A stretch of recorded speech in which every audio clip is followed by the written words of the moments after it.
Myers-Briggs has identified ISFP, the artist, as your personality type. You're the highly creative, artistic, and spiritual, and you have a tendency to achieve in areas of our works of art, and music, and literature. You're spiritually aware and more in touch with your soul than most people are, and so you have a tendency to be very likely be spiritual in nature, and again, to be in touch with those types of things. You're a well-developed ability to appreciate aesthetic qualities, so you see the finer things in life and are very close to them and appreciate them. You're passionate and have intense feelings about things, and very possibly wear your emotions on your sleeve a little bit, which is not a bad thing. The world could use lots of that. You're quick-witted, observant, and have quick reactions to things, so you're probably a lot of fun to be around. People have the kind of personality that people enjoy.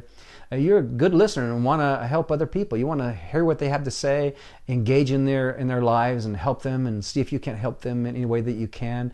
You're a true source of self-esteem for others, and you have and confidence for other people. They have a tendency to like to be around you because you can help build them up. You're practical and detail-oriented, and you're great at handling the details in any kind of a project, so people want you working with them. They want to work with you. They know that you'll take care of the details. You can get things done.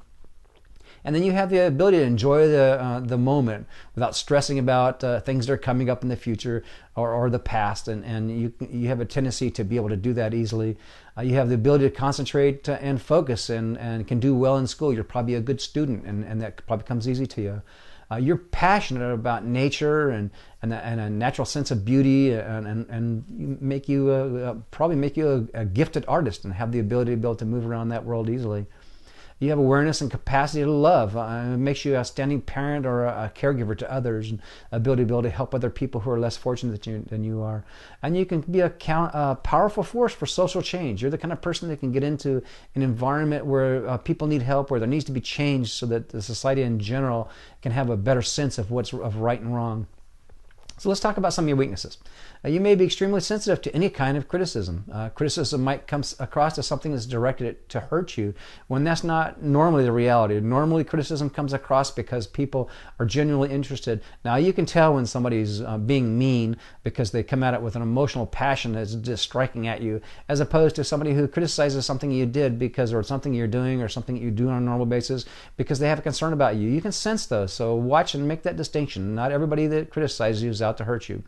You may be unable to see opportunities inherent to a situation. So you need to find some people who can see those opportunities, make up and be part of a team that works together to find the best for a situation and look for the opportunities to make them the best situation. You may perceive criticism where none was intended. So when you're into a situation and you think there's criticism, and ask other people to see if they see there was a criticism, because it's your tendency to look and find criticism where there wasn't even any criticism to begin with. You may have skewed or unrealistic ideas about reality. So again, when you see things happening and you come with conclusions, make sure you test them against reality. Make sure you test them against the data. Research to find out what is reality and what is just something that's come up in your mind, and learn to distinguish the two. And you may see yourself as a victim or somebody who's being treated misfairly a lot.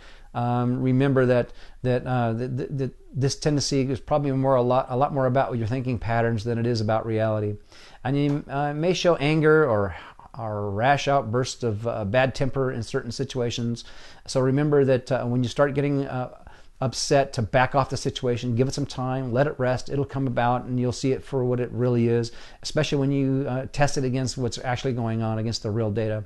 You may be unaware of appropriate social behavior. You may not understand that there's certain things you do and don't do in a social situation. So make sure that you're talking to people, you have friends, go to places with friends, and then bounce off, ideas. Hey, did I get off base anywhere here? Make sure that you learn what the social norms are and adhere to those. You may be oblivious to your personal appearance.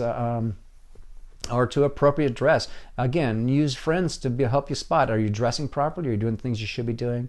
And you might come across as a little eccentric or strange, and you might not even be aware of that. So ask your people, especially the people that are closest to you, about whether or not you seem to be a little eccentric. And if you are, make sure that you make adjustments for that, because people are uncomfortable around eccentric personalities, and it might push people away. It might push the very people that you want to get close to you away, and where you want the opposite to happen.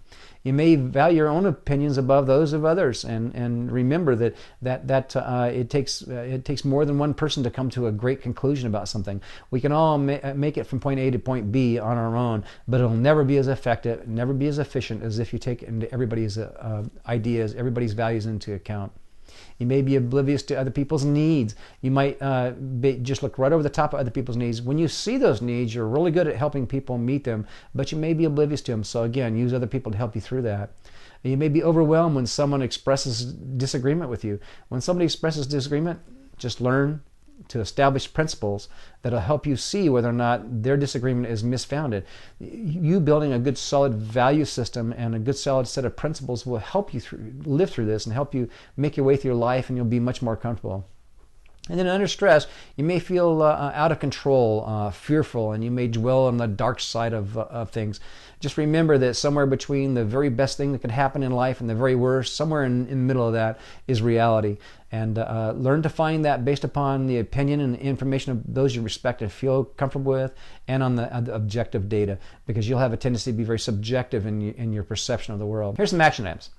Dedicate at least half your time to talking about the other person. So when you're in a conversation, make sure that the conversation is at least half your time around that other person, because you'll have a tendency to want to talk about what's important to you and what you believe is important. And then don't pass judgment or compare others' situations to your own. When you're looking at what somebody else is up against, what they're doing, that doesn't mean that you should be passing judgment on them, or comparing it to your own situation and thinking, oh, mine is better, you ought to live this way, because everybody is an individual and they're different.